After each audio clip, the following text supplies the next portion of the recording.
Virtual reality અને artificial ઇન્ટેલિજન્સનો trend માત્ર social મીડિયામાં જ નહીં પરંતુ શૈક્ષણિક જગતમાં પણ એક અલગ ઓળખ ઊભી કરી રહ્યો છે. તેનું ઉત્તમ ઉદાહરણ સુરતની એક ટ્રસ્ટ સંચાલિત શાળા બની છે, જ્યાં આઈઆઈટી ગુવાહાટીથી બીટેક કરનાર વિદ્યાર્થી દ્વારા સ્ટાર્ટઅપ રૂપે 5D લેબ શરૂ કરવામાં આવી છે. નવી શિક્ષણ નીતિના આધારે ભટાર વિસ્તાર સ્થિત શાળામાં હાર્દિક દેસાઈ દ્વારા 5D લેબ બનાવવામાં આવી છે. 5D ચશ્મા સેન્સર બેઝ ખુરશી પર બેસીને શાળાના વિદ્યાર્થીઓ ગણિત, વિજ્ઞાન, સામાજિક વિજ્ઞાનના વિવિધ વિષયો પર જ નહીં પરંતુ દુનિયાના કોઈ પણ ખૂણામાં રિયલ વર્લ્ડમાં પહોંચ્યા હોય તેવી રીતે માહિતી એકત્ર કરી રહ્યા છે.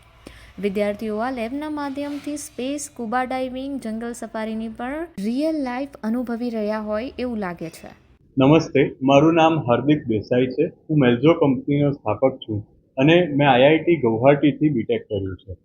2015માં જ્યારે હું સ્નાતક થયો ત્યારે મને વિચાર આવ્યો કે ટેકનોલોજીનો આપણે રોજમરોજના જીવનમાં શું ઉપયોગ કરી શકીએ.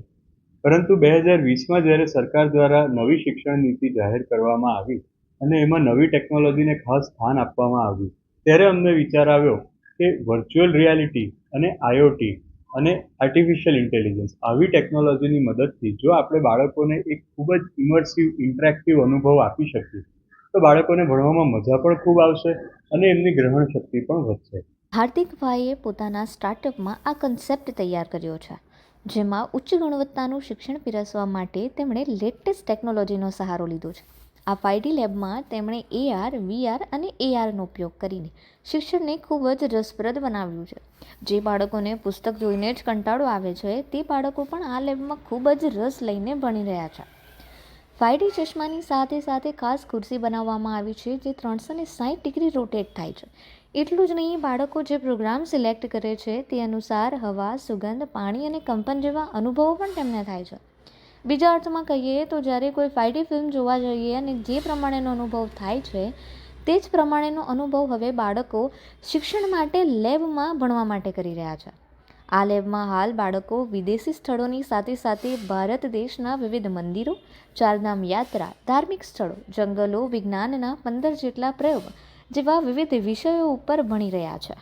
જેથી અમે 5D લેબ નામનો કોન્સેપ્ટ તૈયાર કર્યો છે, જેની અંદર બાળક એક 3D ચશ્મા પહેરીને અમારી ખાસ ખુરશીમાં બેસે છે અને એ ટેલિપોર્ટ થઈ જાય છે દેશ વિદેશના વિવિધ અનુભવોમાં. દાખલા તરીકે આપણે સ્પેસ સ્ટેશનમાં સ્પેસ વોક કરવો હોય અથવા સ્કુબા ડાઇવિંગ કરવું હોય, આફ્રિકાના જંગલમાં સફારી કરવી હોય અથવા વિજ્ઞાનના વિવિધ પ્રયોગો કરવા હોય, આ બધી જ વસ્તુ અમારી 5D ચેરમાં શક્ય બને છે. જ્યારે બાળક 3Dમાં ચશ્મા પહેરીને અનુભવ કરે છે ત્યારે ફક્ત એને દ્રશ્ય નહીં પરંતુ એ સાથે ઇફેક્ટ્સ પણ મળે છે. દાખલા તરીકે હવા આવશે, પાણીના છાંટા ઉડશે, ખુરશી વાઇબ્રેટ થશે અથવા સુગંધ આવશે.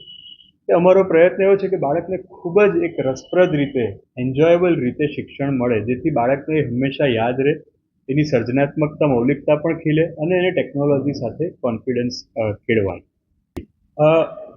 અમારો હંમેશા પ્રયત્ન રહ્યો છે કે આપણે માતૃભાષામાં ઉપલબ્ધિ પહેલાં કરાવવી જોઈએ, કારણ કે અંગ્રેજીમાં ખૂબ સંસાધનો આજે ઉપલબ્ધ છે પણ કદાચ આપણી માતૃભાષામાં એટલા સંસાધનો ઉપલબ્ધ નથી. તેથી આ સોફ્ટવેર હાલમાં ગુજરાતી અને અંગ્રેજી બંને ભાષામાં ઉપલબ્ધ છે. આ પ્રમાણેની ઇફેક્ટને કારણે તેમને લાગે છે કે તેઓ રિયલ વર્લ્ડમાં જ તેમણે પસંદ કરેલી જગ્યાએ પહોંચી ગયા છે.